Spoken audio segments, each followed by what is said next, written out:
Hello guys, আপনার জন্য দারুণ একটি আপডেট খবর নিয়ে আসলাম। শাকিব খানের প্রিন্স মুভির অফিসিয়ালি টিজার কিছুদিনের মধ্যে রিলিজ দেওয়া হবে, আর সেখান থেকে শাকিব খানের কিছু চমক রাখতে হবে। কারণ যে কাজটি করেছিল যখন বরবাদ টিজার রিলিজ দিয়েছিল, ওই জিল্লু মালদে, এই ডায়লগটি পুরো নেট দুনিয়া কাঁপিয়ে দিয়েছিল, যেখানে TikTok, Instagram million million view হয়েছিল এই ডায়লগটির কারণে।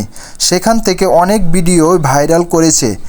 তার জন্যই এই প্রিন্সের সময় এমন কাজ করতে হবে যেখানে একটি ডায়লগ ভালো, এমনকি হিট করে সেরকম কিছু একটি ডায়লগ রাখতে হবে।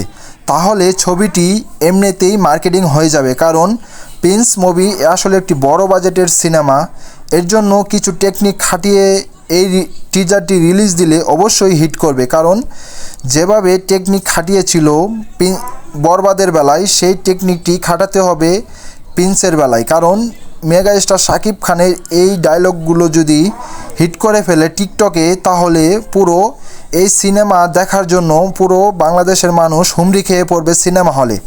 আসলেই কারণ একটি ডায়লগের কারণেই বরবাদ ছবি কলম হিট হয়ে গিয়েছিল।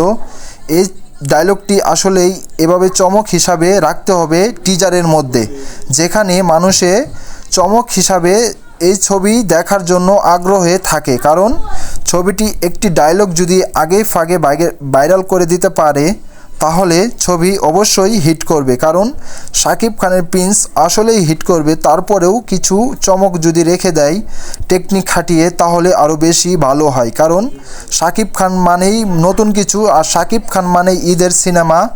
আপনারা কি মনে করেন অবশ্যই কমেন্ট বক্সে কমেন্ট করে জানাবেন। আর ভিডিওটি বেশি বেশি শেয়ার করবেন, যে প্রিন্সের পরিচালকের কাছে এই ভিডিওটি পৌঁছায়। আপনারা অবশ্যই বেশি বেশি ভিডিওটি শেয়ার করবেন। আর আমার চ্যানেলে নতুন দর্শক হয়ে থাকলে চ্যানেলটাকে লাইক, সাবস্ক্রাইব করে আমার পাশেই থাকবেন। ধন্যবাদ সবাইকে।